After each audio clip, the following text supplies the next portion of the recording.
Bonjour à tous, aujourd'hui je vous présente une vidéo sur une chanteuse célèbre, actuellement en tout cas, elle s'appelle Lady Gaga. Et ce qui m'intéresse en fait dans ce personnage, c'est son côté provocateur. Et j'ai envie de dire, en fait, peut-être est-elle provocatrice malgré elle. Donc pour moi, il y a quelque chose qui n'est pas forcément bien géré ou piloté de sa part. Je vais m'expliquer. Alors, cette Lady Gaga, on l'appelle aussi la reine de la pop, donc elle passe pour être une grande provocatrice, bien.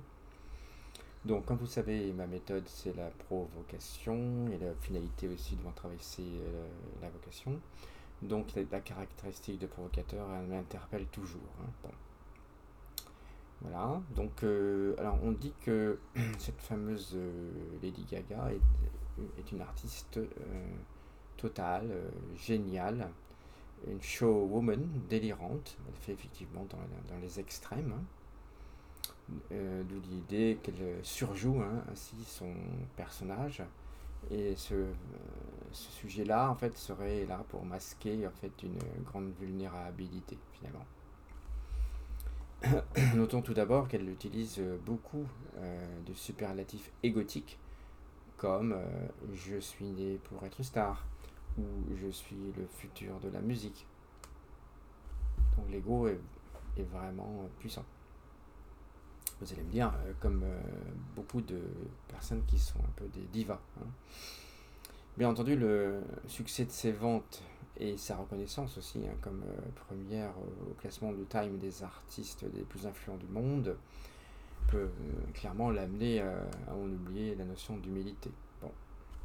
Mais pour moi, l'ego, qu'on soit très connu, qu'on ait énormément de succès, reste quelque chose de dangereux. Parce qu'en fait, l'ego coupe du monde. On se sent au-dessus des gens, à côté du monde, déconnecté du monde surtout.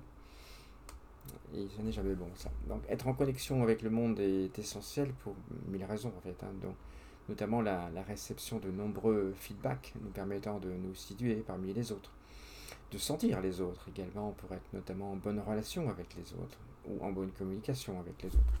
Tout cela, c'est des paramètres extrêmement importants dans la vie. Elle est vrai, pour moi, on a profondément besoin des autres. On dit toujours que l'être humain est un animal social, c'est profondément vrai. Et donc Lady Gaga n'échappe pas à ce besoin fondamental, sauf qu'elle le gère mal, on pourrait dire, hein. Ok, elle peut se sentir une grande star ou très forte parce qu'elle reçoit de la reconnaissance importante de la part des autres, c'est vrai. Mais attention, la reconnaissance, ce n'est pas la communication, c'est pas l'échange. Euh, c'est par exemple toute la différence qu'il peut y avoir entre ce qu'on appelle l'admiration et l'amour. Admirer quelqu'un, c'est pas du tout l'aimer, hein, comme vous le savez sans doute. Dans l'admiration, ce qu'on aime finalement, c'est un rôle, une posture donnée, jouée, des résultats obtenus. Donc c'est conditionné en fait à des éléments particuliers, alors que l'amour est gratuit, c'est inconditionnel. Dans les informations que j'ai lues sur Lady Gaga, on cite souvent le mot de mégalomanie. Donc les médias, le monde du cinéma nous montrent souvent des modèles de mégalomanie. Prenons un cas classique, le James Bond, où l'homme apparaît dans toute sa mégalomanie. Il est fort physiquement, ce James Bond, n'est-ce pas? Il sait se battre, il sait aussi tout faire, il sait piloter un avion, piloter des bolides, piloter des bateaux, et j'en passe. Et sa relation femme d'ailleurs est intéressante aussi puisqu'elle est faite de conquêtes rapides. Il collectionne les femmes comme on peut collectionner des objets et il n'échange pas vraiment avec elles. Il n'y a pas d'amour en fait, hein, avec les femmes, hein. On est dans la séduction. Bon, c'est donc des modèles qui sont proposés souvent par les médias ou le cinéma et finalement je pense que ça ne devrait pas être érigé en tant que modèle. C'est un modèle dangereux en fait, hein. Voilà, donc en fait je pense que les médias devraient plutôt avoir le réflexe de communiquer sur la notion d'éducation qui convient pour finalement s'apercevoir de la dangerosité des modèles égotiques. Alors on dit que Lady Gaga exprime une outrance qui ne cesse d'enfler au point qu'il risque d'exploser. Bon, ce qui est, à mon avis, très possible. Pourquoi ? Parce que le fil qui la relie aux réalités devient de plus en plus mince. Et il pourra bien un jour céder. Et dans ce cas-là, ça sera peut-être le burn-out ou toutes sortes de choses. Bon nombre d'artistes sont passés par là et ont vécu des moments tragiques. Ne lui souhaitons pas, évidemment. En lisant un article sur elle, j'ai lu qu'elle n'avait pas toujours été cette fameuse star détonnante. Autrefois, à l'école, la fameuse Stéphanie Germanotta, car tel était son nom réel, était une fille timide, en fait, et elle souffrait d'un physique plutôt ingrat. Donc elle ne s'aimait pas, finalement. Elle subissait des moqueries de ses camarades, qui ne la reconnaissaient pas nécessairement dans son côté artiste. En conséquence, elle se sentait, selon ses propres dires, une anomalie un peu monstrueuse. Vous voyez un peu l'image qu'elle avait d'elle-même. Donc c'est une image détestable, avec ça, très difficile à vivre avec une telle image. Donc ce feedback reçu des autres et interprété par elle, donc n'était pas très fabuleux. Et même ses parents n'étaient pas convaincus par le talent de Lady Gaga. Elle a donc dû se battre contre tout ça. On dit souvent que lorsqu'on a été blessé profondément, il y a deux options possibles. Soit on coule et on devient dépressif, soit on sublime tout cela. Et l'art est un excellent support pour sublimer justement. Alors elle compense. Elle compense en étant très provocatrice, très arrogante, un peu en mode vengeance par rapport à un passé qui a été très douloureux. Le problème est que cette compensation ne lui apporte pas plus d'amour qu'avant, évidemment. Elle reste toujours la jeune fille sensible, blessée. On dit d'ailleurs qu'on ne lui connaît pas d'aventure amoureuse. C'est dire à quel point elle est déconnectée, isolée des autres. Elle dit d'ailleurs « Je suis mariée avec ma solitude ». De son propre aveu finalement. Elle est donc dans un cercle vicieux. Pour obtenir la reconnaissance des autres, elles se sont obligées d'être dans des excès toujours plus grands. C'est finalement la seule façon qu'elle ait trouvée pour au moins recevoir une certaine reconnaissance qu'elle juge, elle, positive, mais qui ne l'est pas tant que ça. Elle est un peu comme une artiste de cirque qui est applaudie pour ses prouesses dangereuses. Elle doit toujours en faire plus pour recevoir les applaudissements de la reconnaissance. On dit que Lady Gaga semble se ficher complètement du qu'en dira-t-on, parce qu'elle provoque tout le monde. En réalité, c'est totalement faux. Elle surfe sur des vagues du qu'en dira-t-on, sauf qu'elle les prend à revers. Précisons quelque chose de très important. On a tous besoin d'une certaine reconnaissance. On peut être reconnu positivement ou négativement. Le pire étant de ne pas être reconnu du tout. Bon, ça, c'est plus que douloureux, cette affaire. Autrefois, quand j'étais éducateur, je me souviens d'avoir été choqué de voir que des gamins de 10 ans avaient absolument besoin de recevoir des baffes parce qu'ils avaient été habitués à recevoir de la reconnaissance négative depuis toujours par leurs parents de d'avant. C'était un besoin vital finalement. Pour Lady Gaga, il en est un peu ainsi finalement. Elle obtient un maximum de reconnaissance en étant provocante. Voilà, c'est son média pour recevoir de la reconnaissance. Alors elle est consciente de son jeu de rôle de fille un peu délurée. On le voit quand elle dit qu'elle appelle ses parents de temps à autre pour leur demander pardon pour ce qu'elle appelle le cirque médiatique.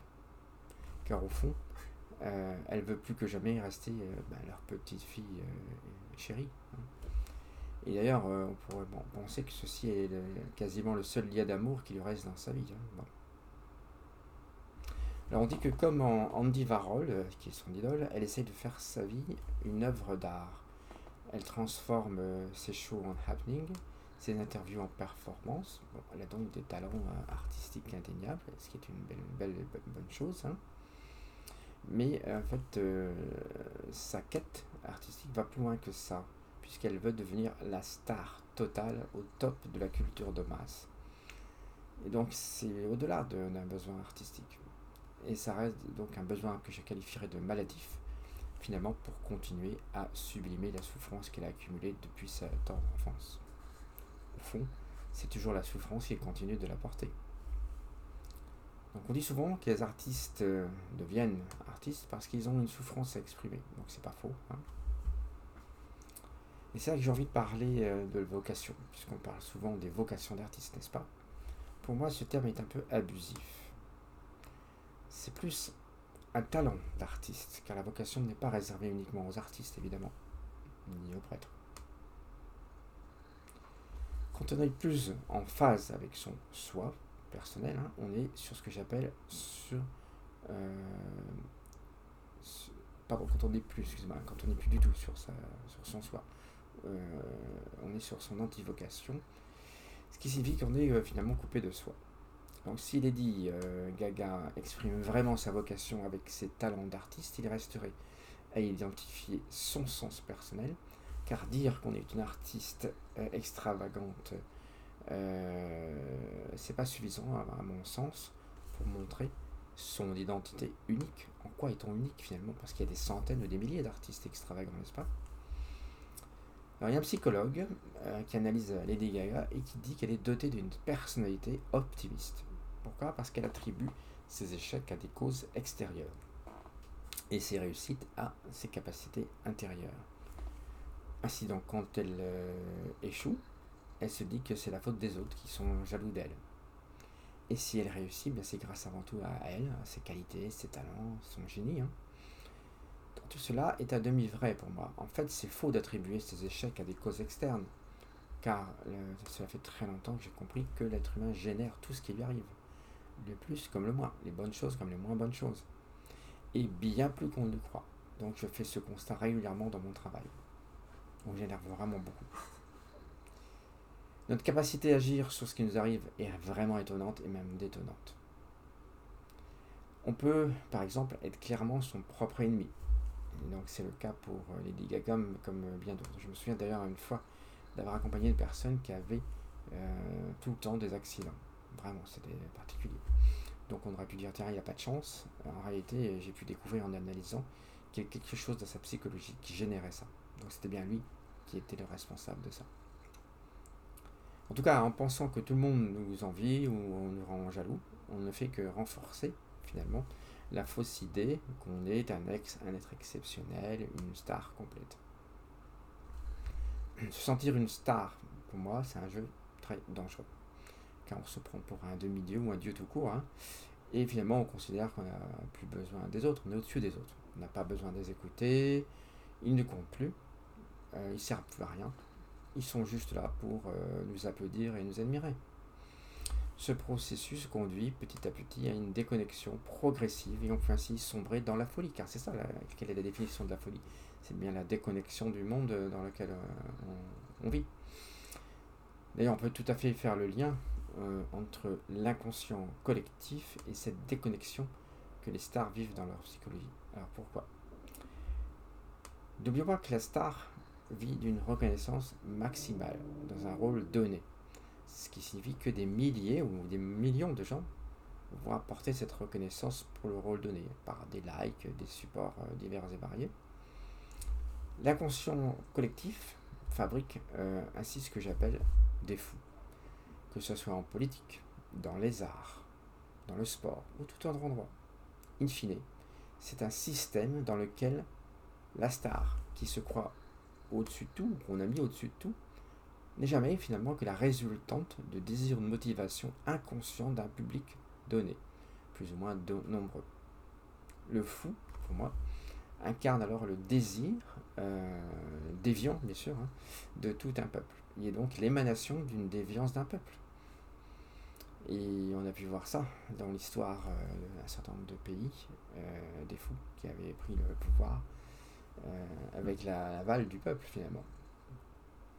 Et surtout des fous qui avaient été élus par le peuple aussi, on a pu voir ça. In fine, donc, un peuple peut présenter les mêmes caractéristiques qu'un individu. Il peut être connecté aux autres, au monde, ou se déconnecter des autres. Il peut être très interactif et utile aux autres, comme il peut aussi s'enfoncer dans une déviance qui se terminera toujours très mal. À ce jour, j'ai pas vu mieux que la poursuite de sa propre vocation pour éviter finalement de se déconnecter des autres et d'entrer dans des déviances. Toute vocation se reconnaît notamment justement par son haut degré de connexion au monde, son haut degré d'utilité au monde, aux autres, et son haut degré de communication avec les autres. Voilà, toutes les personnes avec qui j'ai pu mener des missions de ce type pourraient en témoigner largement. Voilà, j'espère que cet échange vous a plu. Je me prépare bien sûr à d'autres vidéos que j'espère vous trouverez intéressantes. Je vous dis à bientôt et encore merci pour avoir assisté à cette présente vidéo.